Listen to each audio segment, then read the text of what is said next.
Estamos agradecidos, estamos bendecidos, nos sentimos completamente inundados por el amor de Jesús. Hoy día es un día hermoso, tenemos mucha gente que nos está acompañando, gente nueva. Les damos a todos la bienvenida, que puedan encontrar en este lugar un lugar de bendición, una casa de oración en la que podamos acercarnos a Jesús. Vamos a compartir la palabra un momento y vamos a abrir la Biblia en el libro de Juan, capítulo 6, vamos a leer 10 versículos, vamos a romper las reglas de la homilética. Juan capítulo 6, versículo 25 al 35, y lo vamos a tratar de leer lo más rápido posible. Dice así: hallándole al otro lado del mar, le dijeron: Rabí, ¿cuándo llegaste acá? Respondió Jesús y les dijo: de cierto os digo, que me buscáis no porque habéis visto las señales, sino porque comisteis el pan y os saciasteis. Trabajad no por la comida que perece, sino por la comida que a vida eterna permanece, la cual el Hijo del Hombre os dará. Porque a este señaló Dios el Padre. Entonces le dijeron: ¿qué debemos hacer para poner en práctica las obras de Dios? Respondió Jesús y les dijo: esta es la obra de Dios, que creáis en el que Él ha enviado. Le dijeron entonces: ¿qué señal pues haces tú para que veamos y creamos? ¿Y qué obra haces? Nuestros padres comieron maná del cielo, como está escrito: pan del cielo les dio a comer. Y Jesús les dijo: de cierto os digo, no os dio Moisés el pan del cielo, mas mi Padre os dará el verdadero pan del cielo, porque el pan de Dios es aquel que descendió del cielo, da vida al mundo. Y le dijeron: Señor, danos siempre ese pan. Y Jesús les dijo: yo soy el pan de vida, el que a mí viene nunca tendrá hambre, y el que en mí cree no tendrá sed jamás. El libro de Juan es uno de los 4 evangelios, ¿verdad?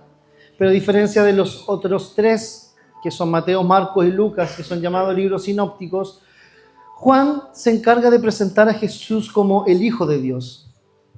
Mateo lo presenta como rey, Marcos lo presenta como siervo y Lucas como el Hijo del Hombre, pero Juan lo presenta como Dios. Por eso es que parte diciendo en el versículo 1, en el principio era el verbo y el verbo era con Dios y el verbo era Dios. Y después en el mismo capítulo, en el versículo 14 dice: y aquel verbo se hizo carne y habitó entre nosotros y vimos su gloria como la del unigénito. O sea, se estaba refiriendo a Jesús. Entonces la visión de Juan, o la misión de Juan, era presentar a Jesús como lo que Él fue, como Dios, como el Hijo de Dios que había venido al mundo para restaurar la relación que había sido rota. Ahora, en el Evangelio de Juan se presentan, hay 7 grandes yo soy, ¿verdad? Yo soy el pan de vida en Juan capítulo 6, que es el tema que vamos a ver hoy. Hoy día se llama Jesús el pan de vida 2, o parte 2, porque la primera parte la hicimos en la reunión anterior, pero voy a hacer un resumen lo más ejecutivo posible para que usted pueda entender el contexto, ¿verdad?, de la palabra. Y hay otros 6 más que son: yo soy la luz del mundo, yo soy la puerta, yo soy el buen pastor, yo soy la resurrección y la vida, yo soy el camino, la verdad y la vida, y yo soy la vid verdadera. Y cada una de estas afirmaciones que Jesús hizo, más que simplemente una alegoría, ¿verdad?, o algo retórico, tenían como principio declarar que Él realmente era Dios y que Él había venido a restaurar. Y cada uno de estos yo soy es una promesa para nosotros. Y la semana pasada vimos la relación que Jesús había tenido durante el desarrollo de su ministerio con el pan, porque el pan ¿verdad?, es el alimento universal, por decirlo de alguna manera, y todo el mundo conoce el pan, y por eso que Jesús hace esta alegoría. Y además, en el contexto judío, el pan tenía una importancia además mayor. Por lo tanto, él, al decir que él había sido el pan, Él estaba diciendo, yo vengo a alimentarlos y a saciarlos, pero no como el pan que mi padre les dio en el desierto, ¿verdad? Como el maná. Eso se lo voy a desglosar un poco más adelante. Y vimos la semana pasada el pan en las enseñanzas de Jesús, ¿verdad? El pan en los milagros de Jesús y el pan en el pacto. Y el pan en el pacto es cuando Él toma el pan y dice, coman de este pan que es símbolo de mi cuerpo. Amén. Ahora, tenemos que entender algo, que el pan no proviene del hombre y el hombre necesita del pan para alimentarse. Mire, hay una historia, no es una historia, es un hecho real, ¿verdad? Durante la Segunda Guerra Mundial hubo un evento que se denominó el Hunger Winter o el invierno del hambre, que es una hambruna que atacó a Países Bajos o a Holanda, como nosotros le conocíamos, pero ahora ya oficialmente se llama Países Bajos. Durante la ocupación nazi, entre el 44 y el 45, entre el noviembre del 44 y mayo del 45, y esta hambruna provocó la muerte de unas 20.000 personas. Y debido al bloqueo alemán, la falta de combustible y un invierno extremo provocó que las raciones de alimento escasearan y la gente empezó a morir de hambre. Las calorías que la gente lograba llegar a consumir estaban debajo de las 400 y las 800 calorías diarias y los obligó incluso a comer bulbos de tulipán y a buscar comida desesperadamente. No sé si usted sabe, y si no sabe se lo cuento, no que yo sea médico, pero obviamente lo busqué, que una persona para poder vivir debe consumir al menos, un hombre adulto, 1.600 calorías. Entre 1.600 y 3.000, algunos consumen 5.000, pero en realidad se les nota, ¿verdad? Se les nota del rango de los 5.000 de calorías. Pero imagínese usted, de 1.600 como el límite, como el umbral inferior, a 400 calorías, o sea, la gente realmente comenzó a morir de hambre. Y entonces los aliados, ¿verdad? A través de la RAF o la Royal Air Force o la Fuerza Aérea Británica, desarrollaron una misión de ayuda humanitaria en el que iban a lanzar 10.000 toneladas de alimento coordinado con una tregua alemana. Usted dice, pero ¿por qué? ¿Qué tiene que ver eso con la prédica? Bueno, esta misión humanitaria tenía el nombre de Operación Maná. Operación Maná. Y la Operación Maná tenía como fin alimentar a la gente que estaba muriendo de hambre. Y entonces, en ese contexto de la Operación Maná, de alimentar a la gente con un pan que Dios había entregado a Jesús en el desierto, nos da a nosotros la introducción para comenzar a explicar que Jesús es el pan. Y entonces leemos en el versículo 28 del capítulo que nosotros estábamos leyendo, le dice, entonces, ¿qué debemos hacer para poner en práctica las obras de Dios? Y respondió Jesús y le dijo, esta es la obra de Dios, que creas en el que Él ha enviado. Y entonces le dijeron, ¿qué señal pues tú haces para que veamos y creamos? ¿Qué obra haces? Nuestros padres comieron el maná en el desierto, como está escrito, pan del cielo les dio de comer. Por eso la operación se llamaba Operación Maná, porque literalmente el alimento iba a caer del cielo, ¿verdad? Y Jesús les dijo, de cierto os digo, no dio Moisés el pan del cielo, mas mi Padre os dará el verdadero pan del cielo. ¿Y qué es lo que era el maná? Bueno, durante el periplo que el pueblo de Israel vivió en el desierto, ¿verdad? Después de ser liberado de la esclavitud en Egipto, liderados por Moisés, llega un momento en el que la gente comienza a tener hambre y la gente comenzó a reclamar contra Moisés. Usted puede leer esta historia en Éxodo capítulo 16 completo. Y bueno, el pueblo de Israel era un pueblo bastante desconformista, ¿verdad? Habían sido liberados de la esclavitud, ellos estaban siendo obligados y estaban siendo oprimidos, pero aún así, cuando pasaban hambre, estaban mirando el momento actual, no estaban mirando la situación de la cual habían sido liberados. Entonces, la Biblia dice en Éxodo específicamente 16, verso 4, Y Jehová dijo a Moisés, he aquí yo os haré llover pan del cielo, y el pueblo saldrá y recogerá diariamente la porción de un día para que yo lo pruebe si anda en mi ley o no. Y este es el pasaje al que Jesús dice, bueno, mi Padre les dio pan del cielo, bueno, he aquí yo haré llover pan del cielo. Entonces la pregunta que nace es, ¿quién hace llover pan del cielo? Es nuestro Padre, no es el hombre. Y la gente en esta historia sigue a Jesús porque les podía dar alimento. No lo siguieron sinceramente porque ellos creyeran de que era realmente el Mesías o porque realmente pudiera entregarles una palabra o podían ellos ser bendecidos a través de esto. Mira, dice que ellos hallándose al otro lado del mar le dijeron, Rabí, ¿cuándo llegaste acá? Y Jesús le dijo, de cierto, que me buscáis no porque habéis visto las señales, sino porque comisteis el pan y os saciasteis. Mire, el capítulo 6 en el capítulo 6 hay dos de los milagros más impresionantes que Jesús hizo. El primero es la alimentación de los 5,000. Usted ha escuchado esa historia, ¿verdad? Donde con 5 panes y 2 peces Jesús alimenta a una multitud, ¿verdad? Se dice que eran 5,000 personas, pero en el contexto judío de la época no se contabilizaban ni las mujeres ni los niños.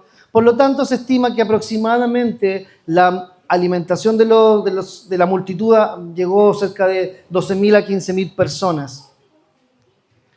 Y ellos vieron este milagro. Imagínense que el milagro fue tan impresionante que la gente quería nombrar a Jesús rey. Mire, en el versículo 15 del capítulo 6 dice, pero entendiendo Jesús que iban a venir para apoderarse de él y hacerle rey, volvió a retirarse al monte él solo. O sea, Jesús podría haber dicho, ya la hice con este milagro, me pongo la corona y soy el rey, ¿verdad? Pero no. Jesús no venía a eso, él no venía a tener un reino humano, él había venido a otra cosa, él había venido a restaurar la relación que había sido rota y había venido a entregarle al hombre una alternativa de salvación. Ellos no vinieron a Jesús por lo que él iba a entregar, y Jesús dice que huyó porque le iban a coronar rey. Por lo tanto, la gente le siguió. ¿Y por qué le digo que hay 2 milagros impresionantes? Porque después de esto dice en la Biblia que los apóstoles suben a una barca y comienza a haber una tempestad y Jesús camina sobre las aguas, ¿verdad? Y le dice, maestro, ¿eres tú? Y él le dice, sí, yo soy, ¿verdad? Versículo 16, donde Jesús camina por el mar. Entonces, ellos no vinieron de una manera sincera a Jesús, sino que habían venido básicamente ¿para qué? Para que Jesús les diera más pan. Porque ya los había alimentado y dice la palabra que se habían saciado. Eso es interesante, porque ellos se habían saciado, dice Jesús en el versículo 26, de cierto os digo que me buscáis no porque habéis visto las señales, sino porque comisteis el pan y os saciasteis. O sea, el pan que Jesús nos da es capaz de saciar por completo nuestras necesidades. Amén. Y ellos vinieron básicamente a eso. Como ya se habían saciado, querían más. Pero no querían más de las enseñanzas de Jesús, sino que querían ver nuevamente que Jesús les alimentara. Me imagino lo rico que tenía que haber sido ese pan para que la gente volviera donde ellos. Puede haber sido pan masa madre. No tengo pruebas, pero probablemente tampoco dudas. Sí, pan con chicharrón, bueno, hay varios tipos de pan. Hay tortilla de rescoldo, que también es un tipo de pan, ¿verdad? Hay muchos tipos. Pan ciabatta, ¿verdad? Hoy hay pan marraqueta, etcétera, etcétera. Sí, no voy a decir eso. Ok, entonces, Jesús los reprende, le dice, ustedes no vinieron sinceramente a mí porque yo vinieron a mis enseñanzas, sino que vinieron porque yo les di de comer y ustedes quieren más. Y después, ¿qué pasa? La gente les dice que les pidió una señal y después le dice, bueno, ok, está bien, nos pillaste. Entonces dijeron, ¿qué señal entonces puedes tú hacer para que veamos y creamos? Ellos pidieron una señal como la que había hecho Moisés, pero Jesús les deja claro de que el pan lo envía el Padre, el pan no lo da el hombre. Y aquí es importante entender que el pan no depende de los hombres porque todo proviene de Dios. Todo proviene de Dios. Santiago 1:17 dice que toda dádiva y todo don perfecto proviene desde lo alto, del Padre de las luces, en el cual no hay varianza ni sombra de variación. Por lo tanto, nosotros tenemos, o nuestra motivación tiene que ser purificada para seguir a Cristo, no seguirlo para que Él nos pueda mostrar señales o para que Él nos pueda mostrar las cosas que Él puede hacer. Nosotros tenemos que seguir a Jesús por lo que Él hizo. ¿Y qué hizo? Es redimirnos y darnos la salvación. La Biblia dice en Romanos capítulo 5, versículo 9, no me lo sé de memoria, perdóneme usted, me lo sé un poco, pero no quiero errar.